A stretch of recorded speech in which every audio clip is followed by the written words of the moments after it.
For anyone interested, you can go back to chapter 31, A House of One. Hey readers! I have ideas of what I want things to be for his second task. Obvious, given the title, but I'm including this here in case any of you have ideas that you think would be well suited. Again, just comment here. Chapter 37, Blueprints and Quiet Ambitions POV Switch, Richard Anderson Russo. It's been 2 months since I crossed the threshold of Rupert Anderson's house, since I first stood awkwardly in the neat front hall with my satchel clutched in both hands, half expecting the walls to sigh under the weight of my intrusion. I'd spent that morning at Wool's, packing up my few belongings. Not that it took long, my battered notebook, the little box of death certificates and photographs, the necklace heavy with rings, a short stack of folded clothes, and the knife I still kept tucked close. Mrs. Cole had patted my shoulder stiffly, Martha squeezed my hand with her work-worn grip, and the younger boys clustered by the door, eyes darting between pride and a low sort of grief. I promised them I'd be close, that I'd visit. And I meant it. Even now, once a week, I walk past the orphanage gates, keeping that promise carefully intact, a shape of responsibility I'm unwilling to let dissolve. But this, Rupert's house, is something entirely new. A quiet, orderly place in a modest terrace row, the walls hung with watercolors of Sussex fields and the occasional framed photograph of men in khaki and medals. It has a faint scent of pipe tobacco and lavender wax. My room overlooks the back garden, where 2 stone benches flank a shallow birdbath furred with moss. It's small, sunlit, almost painfully neat, a blank canvas. I've kept it that way, as if afraid to impose too much of myself on its calm. Those first weeks under Rupert's roof were stranger than I'd expected. I was so used to Wool's constant low hum of wary supervision, the caretaker's tight mouths, the children's quick eyes, that Rupert's gentle absence of suspicion felt unnatural. He simply gave me space. Though every evening at precisely 6, his voice would lift up the staircase, mild but unwavering, calling me to supper. Supper itself was a quiet revolution. Potatoes roasted in real fat, warm rolls that steamed when broken open, sometimes a tart crowned with fresh cream. I felt my shoulders broaden with the intake of richer foods, my skin warming into a health I hadn't realized I'd misplaced. Yet my old discipline held. Each dawn, I still rose before first light, splashed my face with cold water, scrubbed my nails raw, and ran through my exercises on the thin rug by my bed. The routine felt more urgent than ever, a body that didn't fail was an asset, a mind that didn't fog a necessity. Most mornings after my drills, I joined Rupert in the small front parlour. The chessboard always waited on the table between us, a pot of dark tea steaming beside it. Sometimes he spoke of campaigns in India, of dust-choked marches across France, his voice low and distant. Other days, he was silent, lost somewhere I couldn't reach. I found I didn't mind. His presence was steady, never intrusive. I came to count on it the way one counts on a house remaining upright over one's head. Afternoons were mine. I spent them at the oak desk Rupert provided, reading ledgers, law pamphlets, and patent guides. His personal library leaned heavily on military histories and Roman philosophers, but hidden among them were nuggets that sharpened my thinking. Once he found me half buried in the British Companies Act, pencil scratching out dense notes. He only chuckled, ruffled my hair in an awkward, tentative gesture, and left me to it. All that reading, all that silent work, was for a reason. Because from the day I entered his house, I'd been shaping a plan with the precision of a knife edge. Velcro. The crude scraps I'd stitched at Wool's had become tighter, cleaner. My diagrams grew neat enough to please any patent clerk's eye. I'd memorized every rule of the Paris Convention, how filing in Britain would give us 12 months to secure rights in nearly 40 other countries. I plotted licensing schemes, ownership shares, and the corporate structures that would lock my invention firmly under my name once I came of age. But I was still only a boy in the eyes of the law. Too young to be a director, to sign incorporation documents, to stand before a banker without being patted on the head and shooed away. I needed Rupert. I never fooled myself into thinking of him as family. That word was buried under too many headstones. He'd never replace Papa, but over these weeks, he'd become something else, a friend. Someone who offered small courtesies, a second helping of pudding, and a hand bracing the ladder as I reached for high shelves. I called him father because he'd earned the title by taking me in, by signing papers that would unlock my future. And because it smoothed every necessary path that lay ahead. It began just after tea. I laid out my diagrams across the chessboard, neat sheets of carefully inked loops and hooked threads, along with cost estimates and production models. Rupert looked over from his armchair, spectacles sliding slightly down his nose. "What's all this then, Richard?" "My invention, father." I kept my voice composed, the way I'd rehearsed a dozen times in the mirror upstairs. Or rather, the proper shape of it. "I've shown you scraps, little samples of the fastening, but this is the full plan. Velcro.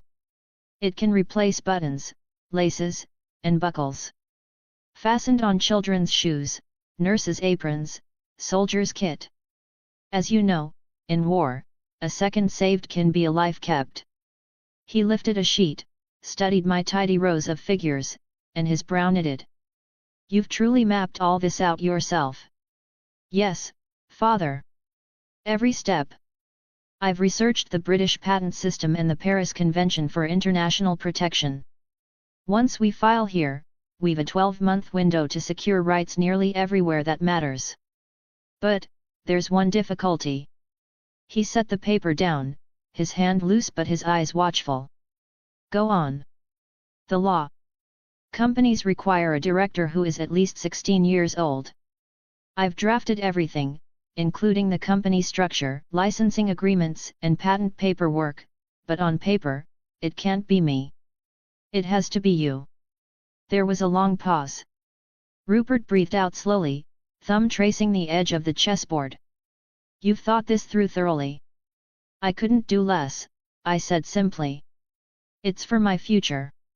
My family's name, at least what's left of it." Then I let a hint of unease creep into my voice, carefully measured. "I wouldn't expect you to carry it without your due share. I'd offer 5% of all profits, permanently. For your trouble. For believing in me." His head jerked slightly, surprise breaking across his features before settling into a wry, almost pained smile. 5%. His chuckle was small and hollow, more breath than sound. "Richard, that's absurdly generous. I'm not some petty solicitor hoping to pad his retirement on a boy's cleverness. I won't take it. I'd prepared for this." Then 3. "It would be right. You're lending your name, your standing, your signature to every document that gives this life." Rupert's mouth tightened, not cold, just resolute. "No, I don't want paying for being the man who can make your vision move forward. I've not many years left, Richard. No wife, no son left to set up. I'd do this because it's worth doing. Because you're worth doing it for." Pressed once more, this time more genuine. 1, then. A fraction. Enough that it still shows my gratitude, but not enough to wound my pride if refused entirely. His eyes met mine, something tired but warm flickering behind them. Finally, he exhaled, a low sound that might have been half a laugh. 1 it is then. If only so you won't keep trying to bribe me into taking your own money. Thank you, father. He sat quiet a moment longer, tapping the edge of my diagrams. Then his eyes lifted to mine, curious in a way I hadn't quite expected. "And tell me, Richard, this company of yours, once it's all properly chartered, what will you name it?" I paused, feeling the weight of the question settle into me. I'd thought of it often in the dark, lying awake while the house breathed around me. "Russo Holdings," I said at last, in a voice level. Short, dignified. A name that could stretch to more than Velcro one day, if it needs to.